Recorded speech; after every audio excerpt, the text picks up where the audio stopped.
What's happening, Pixar fans? Dan Taylor from danthepixarfan.com here once again, and man, do I have an exciting Pixar LUCA toy haul here for you today. After months of anticipation and some distribution delays, these were supposed to be released on July 1st, I was so excited to see these finally hit shopdisney.com briefly a couple weeks back, and you know I snagged them right away. So sit back and relax, because today I'm taking a detailed look at the brand new scooter build and crash pack featuring human Luca and Alberto, and the single-carded figures of Alberto and Luca in their sea monster form. All of these figures here are part of Mattel's ever-expanding collection of Pixar 7-inch scale action figures, and there's even more to come, guys. This is only the first wave, so stay tuned for more of my reviews from this line as well.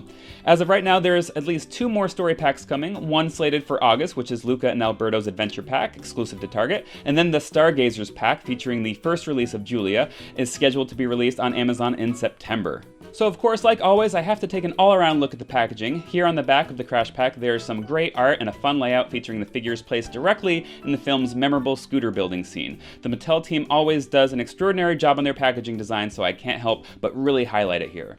And as you probably spotted, the scooter pack's retail price is $19.99, which I'd say is totally fair, and these single figures of Sea Monster, Luca, and Alberto retail for $12.99, at least at the Disney store. Usually the Mattel single 7-inch figures are $9.99 at, say, like Target, but these have yet to even show up there, surprisingly. They're still not even on Amazon as of this recording, other than just like third-party sellers. So yeah, I'm still kind of shocked with how limited and small the distribution has been for these toys so far, despite how loved the film is. Anyway, let's go ahead and start with Sea Monster Luca here and open him right up. He looks absolutely amazing. This is such a cute figure. The sculpt is perfect. I love the glossy finish, adding that extra shine. The colors are so vibrant, and he has loads of articulation, 10 points to be exact. There in the arms with some ball-jointed shoulders, the elbows, the head can rotate all the way around.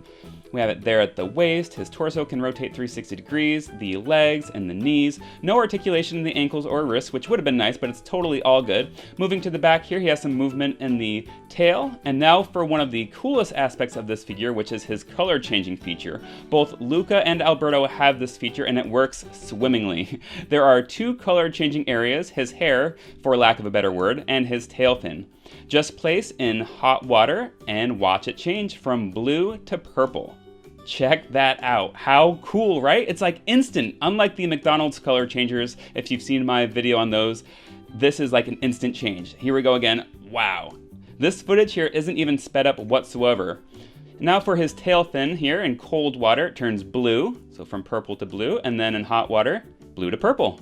Of course, their hair and tail fins changing color isn't a thing in the movie, but it's still a fun gimmick Mattel added here for that much more play value. There it is again. I love it.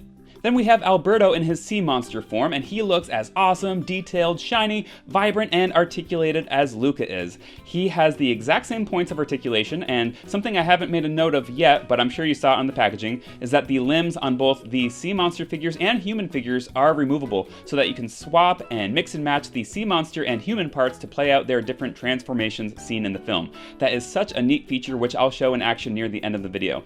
And of course, Alberto also has the same color changing feature that Luca has, where his hair and tail fin change color when submerged in hot and cold water. I'll demonstrate that in a second. I do kind of wish the ankles and wrists on these had articulation so that you can pose them in better swimming positions, but there is still plenty to work with here. And now let's see just how well the color changing works on this one. I expect it to work just as good, and here we go, bam! Look at that, it goes from the dark purple color to this bright magenta color, which is actually pretty sweet. Let's do it again, magenta to purple. Again, this footage hasn't been sped up at all. The change is really that instant. Now let's go ahead and do his tail fin here. So it starts off as a dark blue or indigo color and put it in hot water. Turns to magenta.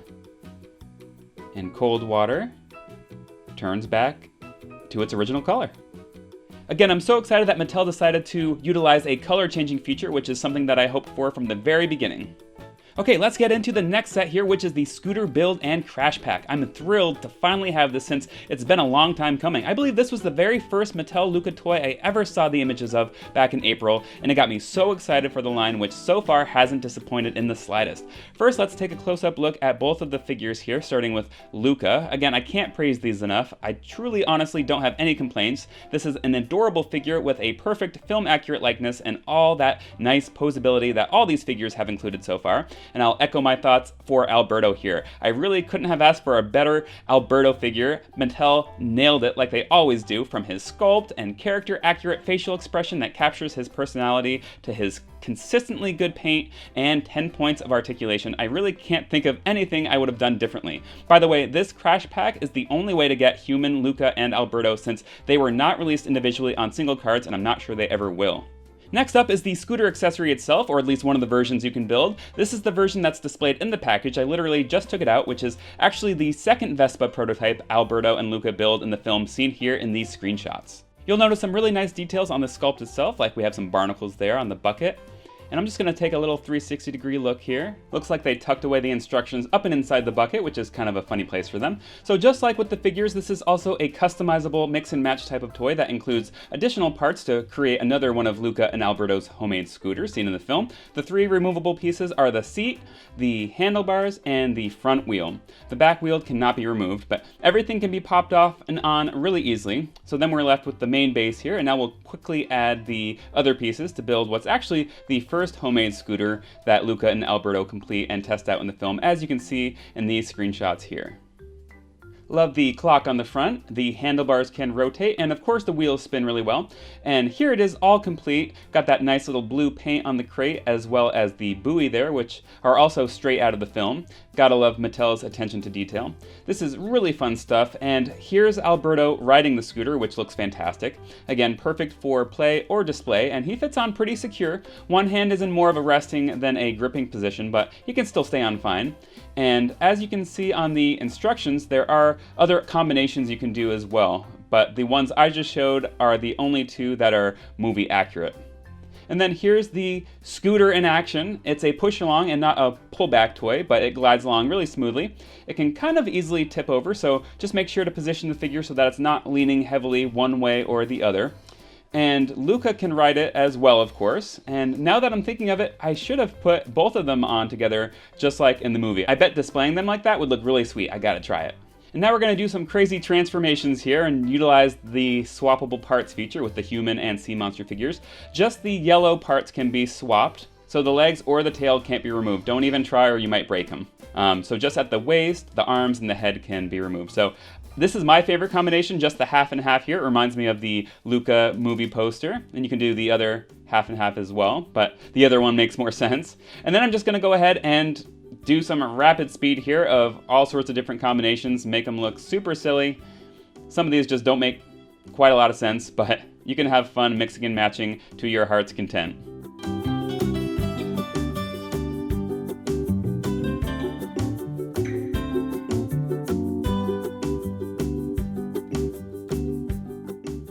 And for Alberto, the same combination is my favorite, the human top and the sea monster bottom, because again, it reminds me of the film's movie poster. And once again, I'm just gonna go rapid speed here and do all sorts of combinations. We've got another half and half here. Again, doesn't make quite as much sense that he would ever be like that, but I'm gonna go ahead and do all sorts of wacky combinations here and go a little crazy with some mixing and matching.